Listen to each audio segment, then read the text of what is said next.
तो ये पूरा पैकेज था। और ये जो पैकेज आया, ये पैकेज बीजों के साथ में आया कि आप महंगा बीज इस्तेमाल कर रहे हो, उसको ज़्यादा खाद दोगे तो ज़्यादा रिस्पॉन्स करेगा और फिर उससे आपको ज़्यादा ईल्ड मिलेगा। हुआ ये कि इसके कारण ईल्ड तो बढ़ा, परंतु कॉस्ट भी बढ़ने लगी, कैपिटल कॉस्ट भी बढ़ने लगी, कैपिटल रिक्वायरमेंट भी बढ़ने लगी, क्योंकि सीड के लिए पैसा इन्वेस्ट करना पड़ा, फिर फर्टिलाइज़र के लिए इन्वेस्टमेंट करना पड़ा, फिर पेस्टिसाइड के लिए, और लेबर भी ज़्यादा लगने लगा। तो ये बहुत बढ़ते गया। और जब इंट्रोड्यूस हुआ ये, तो सब सब्सिडी के माध्यम से इंट्रोड्यूस हुआ था। Hybrid cotton was also introduce with heavy subsidy. You will be astonished to hear, जानकर सबको आश्चर्य होगा, नए पीढ़ी को भी आश्चर्य होगा कि 100 रुपये का बीज सरकार ने 100 रुपये के बीज के साथ में 1 बैग फर्टिलाइज़र की और 1 बैग सुफला की भी देना शुरू की थी कि आप एक बैग फर्टिलाइज़र की लो, 1 बैग यूरिया की, 1 बैग इसकी, उस पर 50% सब्सिडी। उसके साथ में पेस्टिसाइड के ऊपर भी 50% सब्सिडी थी।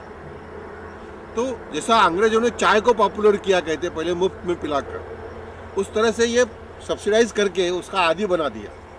और जब किसान उसको यूज़ करने लग गया तो फिर धीरे धीरे इसके सबके दाम बढ़ा दिए।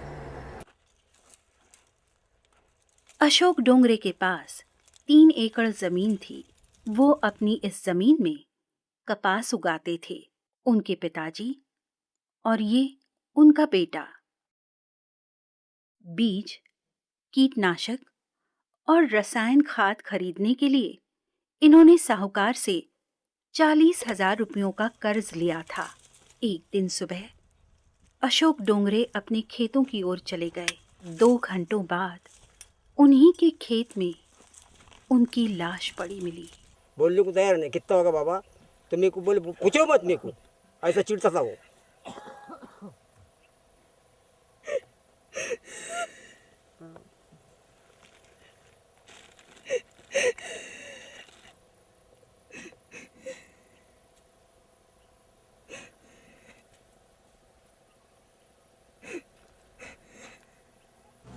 देखिए, किसानी के मामले में सबसे पहली बात तो ये है कि एक नीति के रूप में किसानों को ख़त्म किया जा रहा है, और वो नीति है कि इनकी लागत ज़्यादा हो और आमदनी कम हो। सुभाष शर्मा यवतमाल के किसान हैं।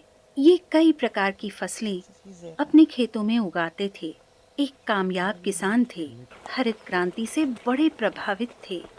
एक दिन उन्हें पता चला कि कर्ज बढ़ता जा रहा है और उत्पादन कम हो रहा है। एक वक्त ऐसा भी था कि वो 1 एकड़ जमीन से 300 क्विंटल टमाटर उगाया करते थे।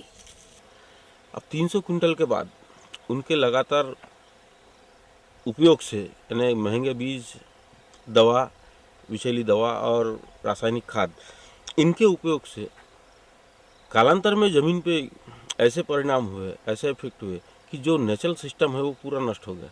वो नष्ट होने के बाद फिर यही क्रॉप उन्हीं जहर से और रसायनों से हमने लेना चालू रखा।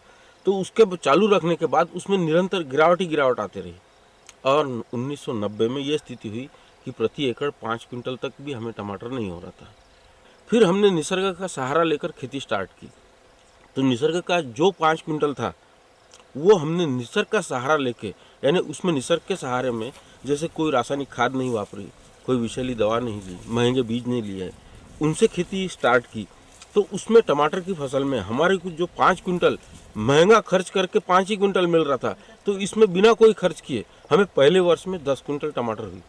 ये 10 क्विंटल से फिर 25 क्विंटल हुआ दूसरे वर्ष में, तीसरे वर्ष में उसका 25 क्विंटल का 75 क्विंटल हुआ, 75 से 150 हुआ, 150 से 300 क्विंटल।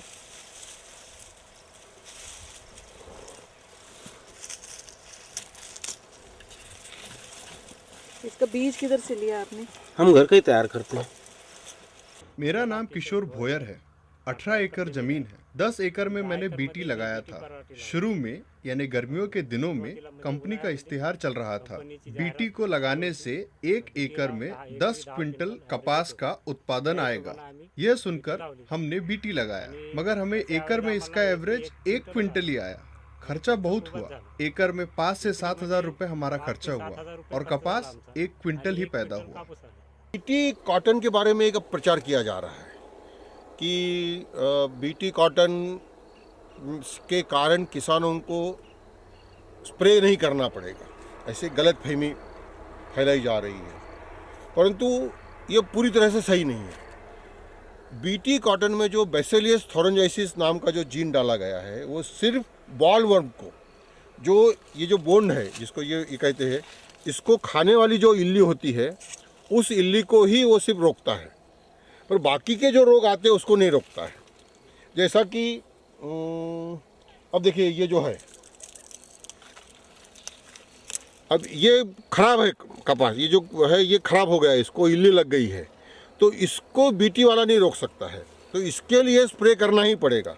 कैसा है 1700 रुपये उसका 450 ग्राम की थैली है, तो उसमें उत्पन्न कितना होना वो क्या बता दे, 25 क्विंटल होता, 20 क्विंटल होता, उसमें 1 क्विंटल नहीं निकल रहा। बाकी जो है 200-300 रुपये वाली थैली उसमें तो भी 400-500 यानी कि 4-5 क्विंटल निकल रहा। बीटी में कोई नहीं निकल रहा, बीटी तो सब हो गया, मोकलाइज हो गया बीटी बजा दी, सीटी बजा दी बीटी।